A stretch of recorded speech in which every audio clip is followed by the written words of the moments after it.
Hello friends, कैसे हैं आप सब। आई होप आप सब लोग हेल्दी एंड वेल्दी होंगे।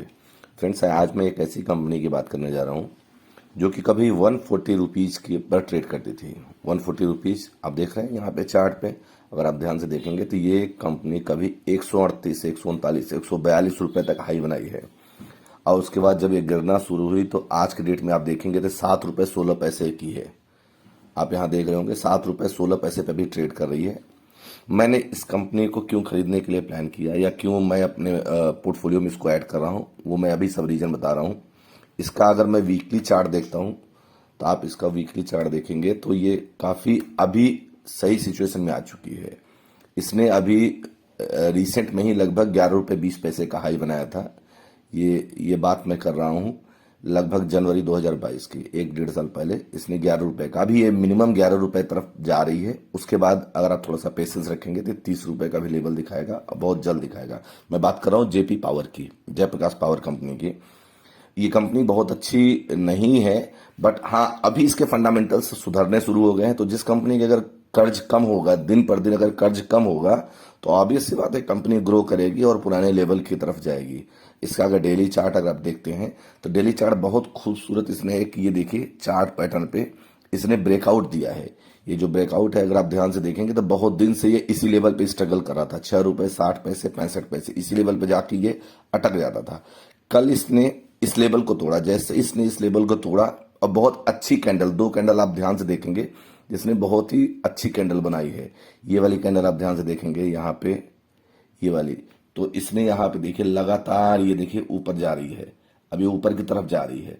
तो ये जो कैंडल इसने बनाया ये काफी अच्छा मोमेंटम दिया। तो मुझे लगा आप लोगों को अब रिकमेंड करना चाहिए किसी भी कंपनी में कुछ भी बाइंग सेलिंग करने से पहले सबसे पहले उसके फंडामेंटल्स थोड़ा सा जानना जरूरी है, क्योंकि कंपनी पेनी स्टॉक्स है, आज की डेट में 7 रुपए की है। और फर्स्ट टारगेट मैं जो बोल रहा हूँ, आप देखिए मैं बोल रहा हूँ इसको कि 8.5 ये बहुत ही जल्द दे देगी, बहुत जल्द, मतलब आप सोच नहीं सकते कितनी जल्दी ये दे देगी।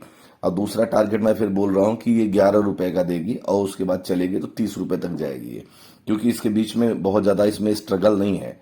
11 रुपए के बाद अगर आप देखेंगे तो 11 रुपए के बाद सीधा ये 11 रुपए आराम से दिख रहा है मुझे। और उसके बाद फिर चलेगा तो फिर अगला जो टारगेट इसका आएगा वो आएगा लगभग 15 रुपए का।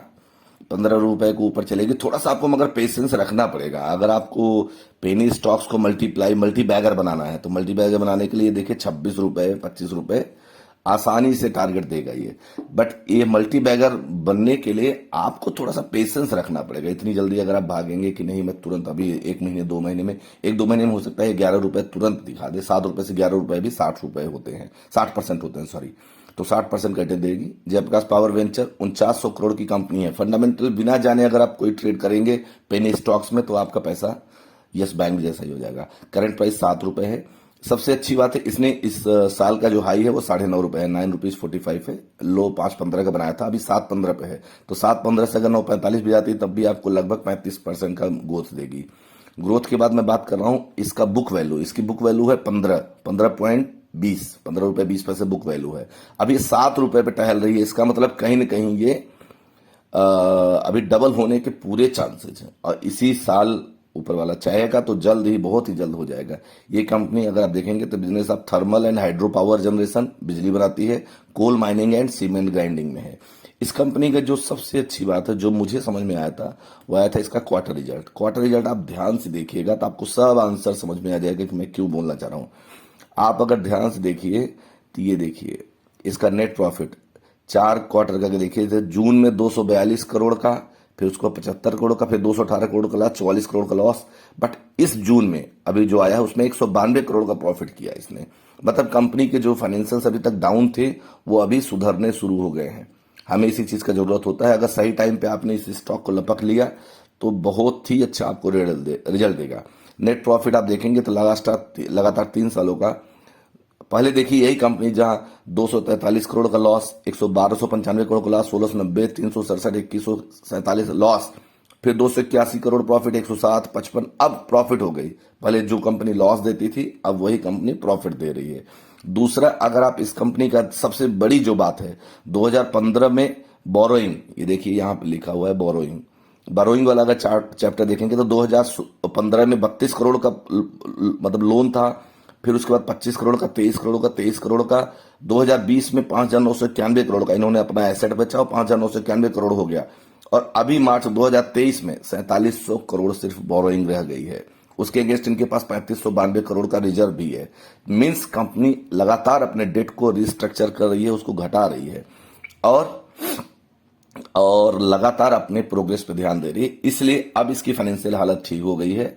जैसा मैंने अभी बोला ना कि अगर चार्ट पे भी आप ध्यान से देखेंगे तो ये चार्ट पे ब्रेकआउट दे दी है। जो इसका सबसे बड़ा प्रॉब्लम था 6 रुपए 70 पैसे के आसपास, वो इसने तोड़ा है। अब ये आगे मोमेंटम, अगर इसमें इतना वॉल्यूम के साथ अगर आगे मोमेंटम हो रहा है, इट मीन्स कि इसमें बायर लोग अब इंटरेस्टेड हो गए हैं। इसमें एक और सबसे बड़ी बात है कि इसमें आप देखेंगे तो जो पैसा लगा हुआ है वो किसी नॉर्मल आदमी का नहीं लगा है। अगर आप यहाँ पे ध्यान से देखिए तो शेयर होल्डिंग पैटर्न में जाएंगे अगर आप, तो FIIs का लगभग 4.5% है, प्रमोटर्स का 24% है, और सबसे बड़ी बात है DIIs का 22% लगा है। इन DIIs में है कौन? डोमेस्टिक इंस्टीट्यूशनल इन्वेस्टर्स में आप देखेंगे तो इसमें ICICI bank, Punjab national bank, state bank of India, central bank, मैं इस तरफ आप लेफ्ट साइड देखेंगे तो Canara bank, life insurance, LIC का पैसा, UCO bank, bank of Baroda, इन सब का स्टेक इसमें फंसा हुआ है। सब ने इसमें पैसा लगाया हुआ है।